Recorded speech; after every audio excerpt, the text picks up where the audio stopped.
Hello, everyone. My name is Sarah Peters, and I will be presenting my Pecha Kucha for our Personal Branding for Professional Impacts Conference. When I began this course, I did not have a clear choice for career yet and was juggling several ideas for therapy specialties. My primary goal was to become a more refined and professional version of myself. I hope to achieve this goal by completing this course and the rest of my education at Husson University. My greatest strength was and still is my ability to show unconditional empathy and positive regard to strangers. One of my defining characteristics is that I tend to be very forgiving and understanding of others who may be difficult to interact with. I find it hard to imagine myself in a career where I don't get to extend my patience to others.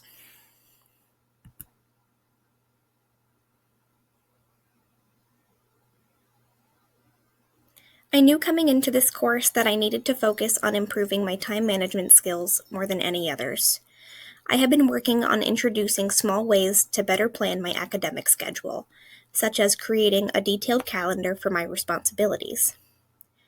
I would say that I have seen improvement, but still need to keep working on time management solutions. In regard to my career goals and field, I am most passionate about helping people who are struggling in some way. The area I excel most in is connecting with people and making them feel genuinely cared about.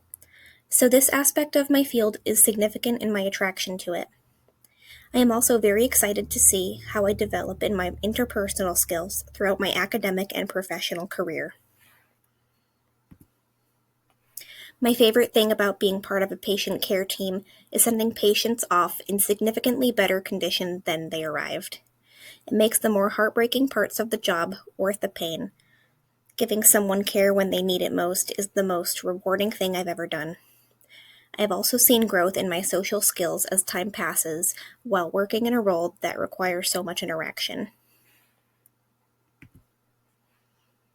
I chose to research the homelessness crisis among the homeless mentally ill population, more specifically the inpatient psychiatric population and what their housing needs may be. I decided to focus on what housing programs might serve their treatment progress and quality of life outcomes best.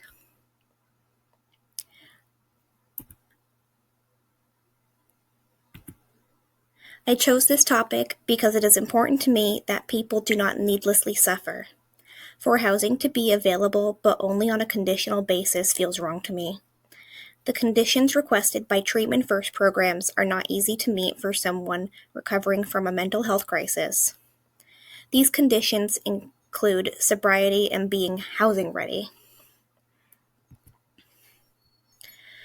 I began my research by finding credible and relevant sources to my topic.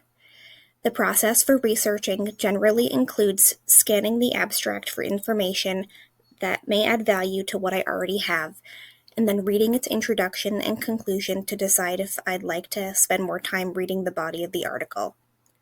I then copy and paste information into a fax document that I read from instead of the PDF to not have to go searching for information. I retrieved all of my sources from Husson University's library database.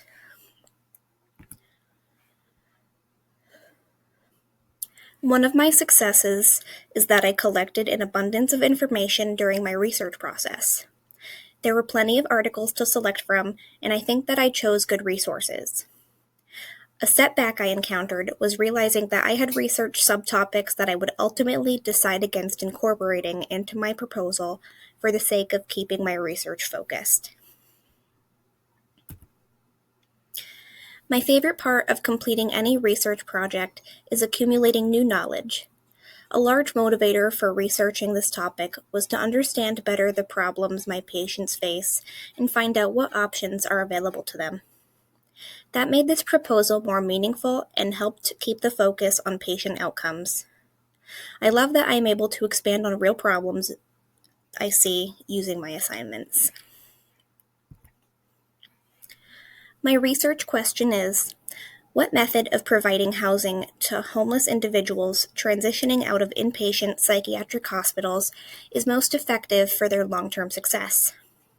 I chose to ask this question because many of my patients struggle with access to stable housing. My primary goal is to better understand what options are available to my current and future patients, and as a result, improve their odds of long-term success by providing them with better recommendations. This goal is realistic to my ability to contribute at my current role level.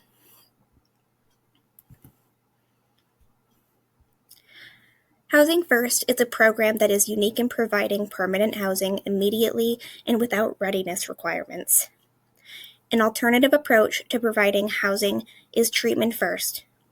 Treatment First offers temporary housing with the prerequisite of being sober and housing ready, implying that clients must be mentally stable and self-sustaining. Housing First intervention program has been shown to be the most beneficial to the success of psychiatric hospital sample in one study. Research has consistently concluded that when predicting success in homeless psychiatric patients, they are far less likely to be successful in keeping up with mental health treatment when they are experiencing housing instability. Housing First's intervention program has been found to be more effective than Treatment First at reducing the number of days alcohol was used and the amount spent on alcohol. Those who participated in Treatment First were more likely than those who received services from Housing First to abuse alcohol again 12 months after entering the program. Housing First is the most client-friendly choice for providing housing to the demographic of my research focus. Those receiving services from Housing First overall spent more days with stable housing than with Treatment First. Housing First's permanent supportive housing approach appears to be the most effective at providing housing quickly and with lasting positive results for the population in question. For these reasons, I recommend that Housing First become the standard model and that access to this service be improved upon.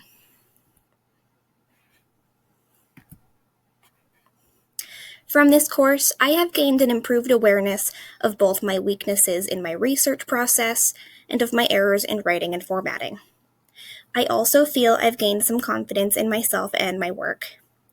Doing well in this course reminds me that I am a good student and reinforces my confidence moving forward with new courses.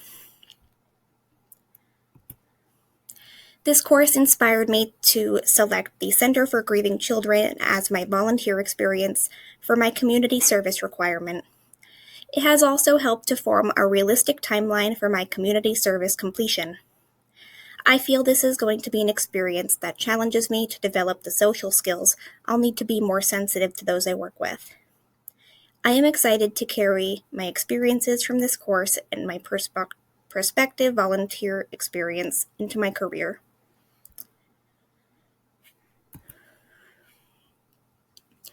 I feel clearer on my goals and the steps I need to take to achieve them after taking this course. I feel more focused on moving toward a virtual therapy practice, completing my bachelor's and my master's degrees.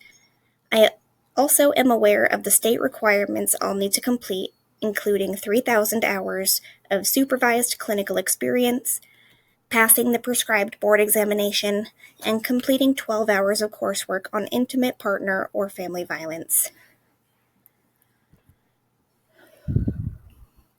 My greatest strength is still empathy. However, I have also an improved ability to plan my research process, to focus my work, and keep my timeline on track. Each assignment felt more refined and comfortable to navigate than the last. I feel this course has aided in honing my research and time management skills. I've identified that one area I need to show growth in is controlling my need for perfection in areas where it is not necessary. I tend to deliberate over my words when writing and spend too long working on aesthetic values in editing. I have been trying to reduce these behaviors and feel good about my ability to keep getting better at relaxing into my work.